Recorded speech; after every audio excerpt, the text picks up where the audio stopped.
It's that time. You are officially in the Alert Zone. Welcome to the Alert Zone TV. I'm the Wizard Uncle James. I would love for you to become an active citizen, and you already know how to do that. Let me just get right into it. Shout out to the president of Gun Freak Nation, T Electric.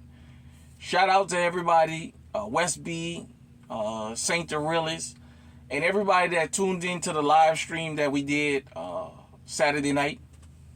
And for the people who caught the replay, shout out to y'all.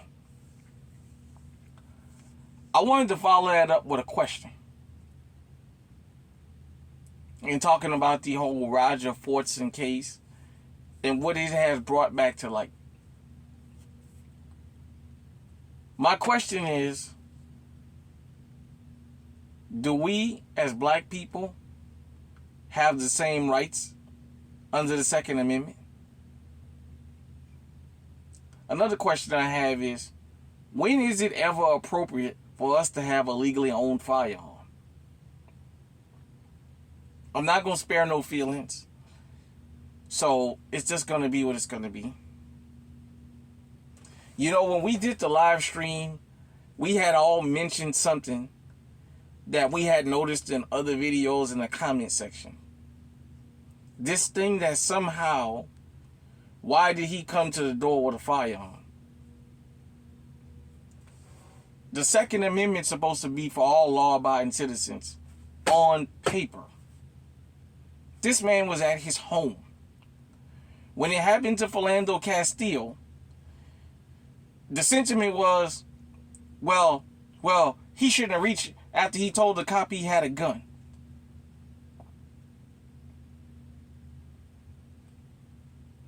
This guy was in his home. So my question again is, when is it okay for us to practice our Second Amendment rights without having to worry about being gunned down? When is there ever going to be a scenario where a black American that has the legal rights and is legally armed can practice their Second Amendment rights without an asterisk? Why don't we have that?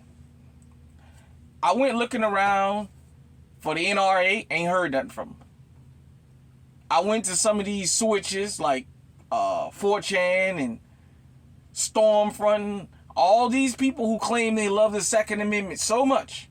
All these people, the QAnon group who claim come and take it.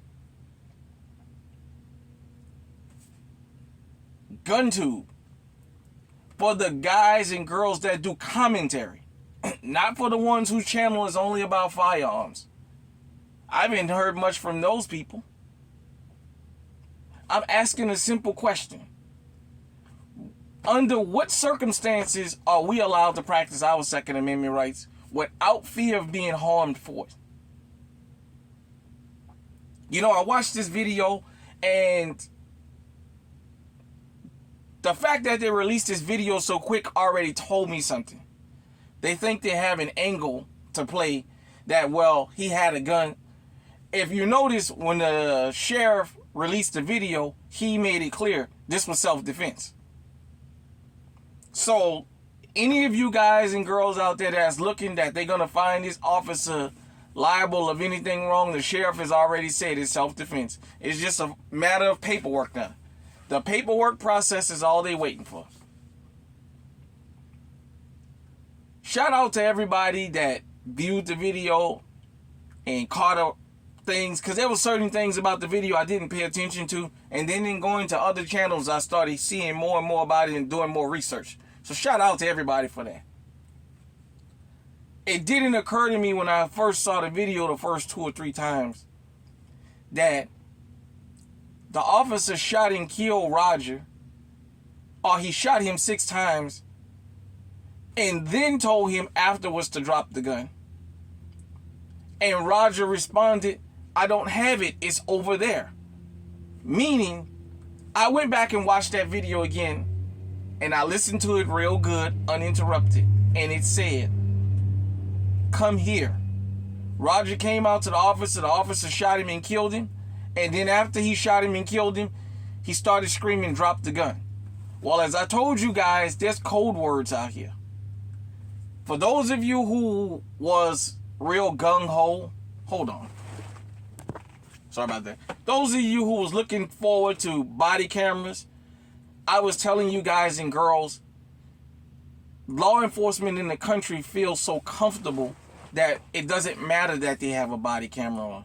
They're constantly in training on how to get around the rules. They're constantly in training on how to get around the laws.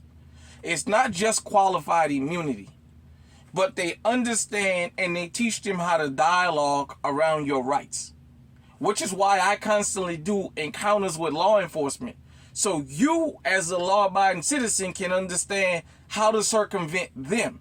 I always tell you guys, when you're encountering law enforcement, I don't care what walk of life you come from, you better assume they're looking to do maximum damage, because it's going to make you move accordingly. Now, with that being said, I feel like he didn't do nothing wrong answering the door with his firearm, because he's in his home. Under the law, he can have his firearm. You can't tell me, why did he have a firearm in his hand when he answered the door, when you had a bunch of people in Michigan go in the fucking State House in Lansing with AR-15s in their hand with fully armed officers screaming, "Take it from me. Take it from me, I dare you." In a government building. If that was okay, why can't he come to his door with the firearm? For those of you who haven't seen the video and paid attention, the officer did cover up the peephole. He did stand to the side both times. The only time he stood in front of that door was when Roger came out and he shot him. They didn't find nobody else in the house because there was nobody else in the house. And understand this. They've gone out of their way to protect this female and his officer. This female that called him, they blurred her face out. She should have been identified. She should be identified. Somebody in that apartment complex should do the right thing. But that leads me to something else. Since she triggered this, I'm pretty sure the apartment complex is going to do, and law enforcement, what they need to do to get her out of there and put her into hiding. Philando Castile, Roger Fortson, Tamir Rice. When Tamir Rice was gunned down, law enforcement didn't even give him a chance to show it was a toy. They rolled up and opened the door and shot that young boy right there and killed him dead. He didn't even get a chance. Joe Scarborough and his little bop, Mika the Bigot Brzezinski, was screaming before the video came out. Well, he probably took the orange tip off the gun. And then the video surfaces of the police jumping out right there and just shooting the kid. And they didn't have nothing to say about it.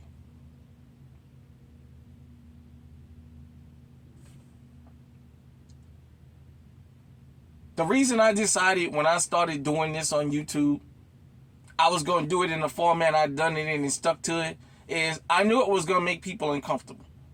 Long before I ever got a YouTube channel, I noticed something. I went around to several black YouTube channels, and I just listened to them and I just watched when they posted. And several of them made it clear, don't bring race into firearms. Don't bring race into the Second Amendment.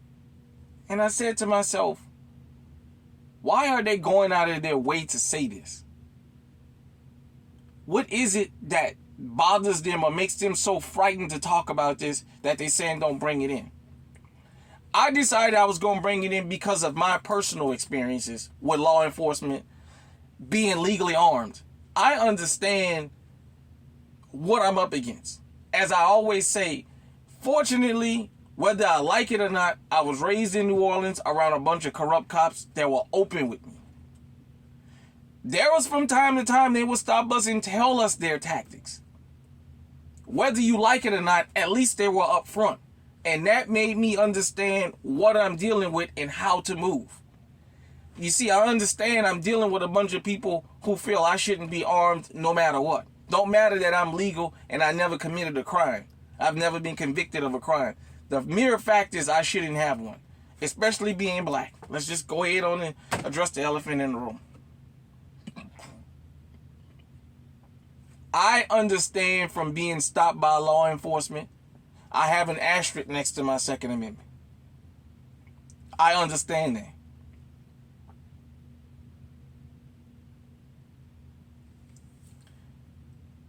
It's a shame that this man was an airman. And yet we have to keep going out of our way to keep saying that gun was legally his.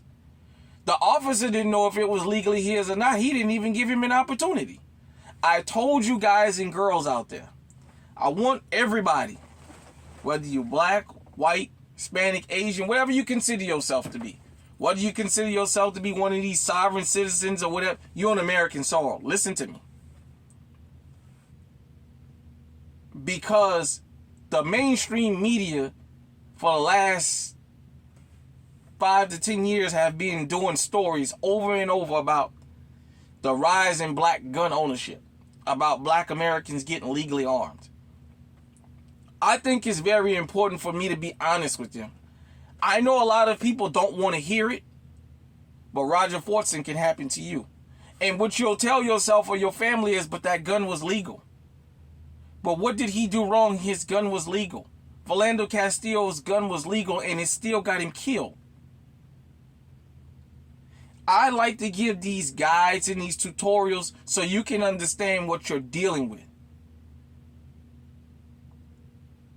It's not as simple as just going, taking a test, taking training, following the necessary paperwork, and getting the firearm and bam. The one thing firearm instructors won't ever tell you, they won't ever tell you, is as a black person, you got an asterisk next to your Second Amendment rights, whether you like it or not. If you don't believe me, go dig up Philando Castile or go and catch Roger Fortson and ask him before they put him in the ground, does he not have an asterisk next to his? We have to understand what we're up against so we know how to move. And we know how to respond. I tell you guys and girls all the time, all of these YouTube channels, all of them that talk about firearms, all of them that show firearms, we are under the watchful eye of the American government. Law enforcement watches a lot of these channels, all of them. They watch them all. They listen to what we say. They watch what we do. So they can figure out, okay, what is the narrative so we can skirt around this for the next incident, because the next incident is coming down the pipe. That's why I'm constantly telling you, you got to move with these people. You got to evolve with these people because they're always looking for a way to legally violate your rights. They have code words. That's why there's training and they teach them what to say and what to do and how to do it. They understand that. The sheriff already said it's self-defense. He already spilled the beans. It's going to be booked as self-defense. The same police department that handcuffed the man, put him in the back of a police car, they tried to assassinate him several times, and then they allowed the officer to retire. They cleared the female already, and they allowed him to retire. And the DA gonna let him walk and go to another apartment. So the next time he pulls this, he could actually kill the person.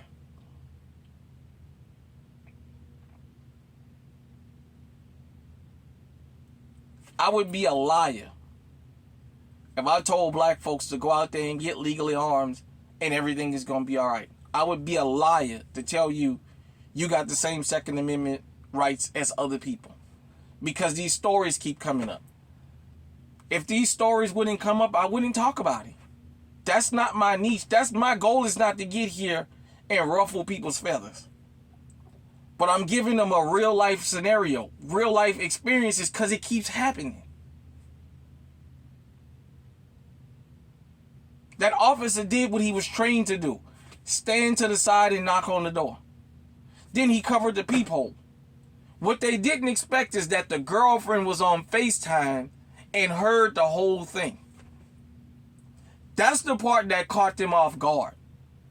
Because when the sheriff first said that this guy was just self-defense, the girlfriend came out and said, oh, I have it all on audio because I didn't put the phone down. So I can hear everything leading to him getting shot.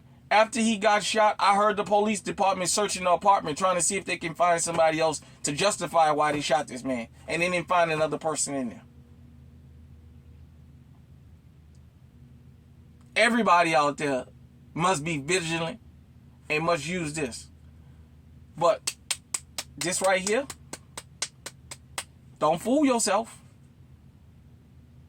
There's people in the Second Amendment that looks like this that'll tell you what I'm telling you is a lie. All I'm doing is stirring up trouble. They'll get on their channels and tell you there's no such thing as racism in the Second Amendment. And I say to you, where's the NRA? Where's the QAnon guys? Where's the rest of these gun-loving Americans? Where's the people from the Michigan State House to be raising hell about, hey, that guy had his firearm legal. What the hell was he shot for? It's crickets. At the end of the day, I'm going to say this. That could have happened to any one of us. And I don't just mean black people. I mean any law-abiding citizen, but especially us. Because of this thing that we're not supposed to ever have a firearm. Under no circumstances should we have a firearm. Philando Castiles was hosted and he still got killed. Complying. Roger Fortson complied and he still lost his life. When are we ever allowed to have a firearm? There was an incident, I believe it was in Florida. I seen it on one of these caught on cameras at a Waffle House. You probably can YouTube this and find the footage of this black fella ordering food. You got these three white fellas come up in there. And I mean, one is just liquored up and just acting a complete fool. They picking a fight with this guy. He gets away from them. They follow him. He goes in the bathroom. He chambers around in his firearm and he comes out and he minds his business. They start attacking him and fist fighting him. He takes his firearm out. He defends his life in Florida. He unloads the gun and throws it on the ground and then lays on the ground until the police come. Why did this man defending his life with his legally owned firearm have to sling his firearm and get on the ground so that he can live to tell the story even though it's all on camera?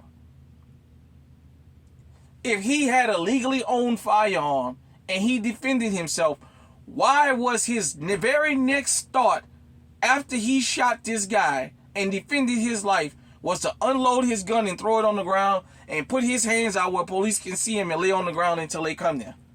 And they came in there and handcuffed him. And then talked to him and finally let him go.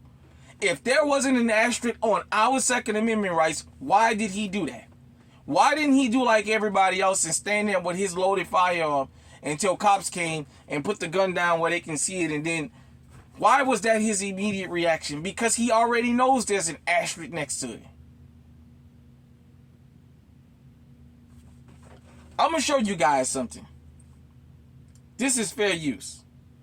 I want you guys to listen to what we all are up against. Fair use. Says she suffered multiple bug bites after Santa Fe police left her handcuffed face down in a bed of fire ants. The incident happened in 2021. The woman is now suing the city and two police officers claiming her civil rights were violated. Katira Winfrey has a story, and we do want to warn you, some of the images may be upsetting. Hands are on my face! Hands are getting on my face! Police body camera footage shared with KHOU by civil rights attorney Randall Callanan shows a portion of Taylor Rogers' interaction with Santa Fe ISD and city police in August of 2021. And for no reason, thrown on the ground right into a bed of fire ants. But Santa Fe ISD Police Chief Ruben Espinoza says she was stopped for an important reason. Rogers allegedly tried to make an illegal turn into the school parking lot. When he tried to explain that, he says she became irate, ignored him, and continued into the back parking lot. When I approached the intersection and observed Ms. Rogers fleeing, she also was passing a vehicle in the grassy area on the right side of another vehicle, and I tried to get in front of her to stop her. She then put her vehicle in reverse and fled from me. That's when he says he used his car to stop hers, and officers pulled her from the vehicle and placed her in cuffs. These images, Callanan says, shows the aftermath of what he says are hundreds of fire ant bites on her face, neck, and shoulders. When the police hold you down in a fire ant bed, when you're saying fire ants, ants, screaming, and they keep you there, What is that? But Espinoza shared still images with us saying no fire ant beds were visible and claims the seconds of video provided to KHOU is misleading. They stopped the clip they provided to you. The officer says, calm down and we will lift you up. Espinoza says Rogers pleaded guilty to the charges associated with fleeing from police. Callanan says the officers involved were found to have acted appropriately. However, along with the civil suit, they are asking the city department to undergo additional de-escalating training and that the officers involved be disciplined. I refuse to remain silent in the face of the violation of my son's and my civil rights. She was never slammed to the ground. We treated her with respect and dignity that day. Katira Winfrey, KHOU, 11 News. So, you guys heard that? And you can go and YouTube it so you can actually see what happened. As far as her, when she's screaming that she has the ants on her, you couldn't see because it was so bright. The marks in her face and her back and her neck and what have you. It said it was over 300 bites. But I showed you guys that to show you. They claimed she was irate. And if she would have stopped, they would have let her up. How can you not be irate when you got fire ants biting you all over? You're in an ant mound. How could Roger Fortson not be moving after he's been shot in the chest 6 times and the officer is telling him to stop breathing and stop moving? And he dies. So I ask you again, especially for the contrarians, the people who love to play devil's advocate. Philando Castillo was in his car. Tamir Rice was in the park. Roger Fortson was at home. Those folks up there in Michigan were in the actual state house. When is it okay for black folks to practice their Second Amendment rights? Hit me in the comments section and let me know what you think. Until next time, stay safe, stay armed. We just lost a military serviceman for practicing his Second Amendment rights. Stay on high alert.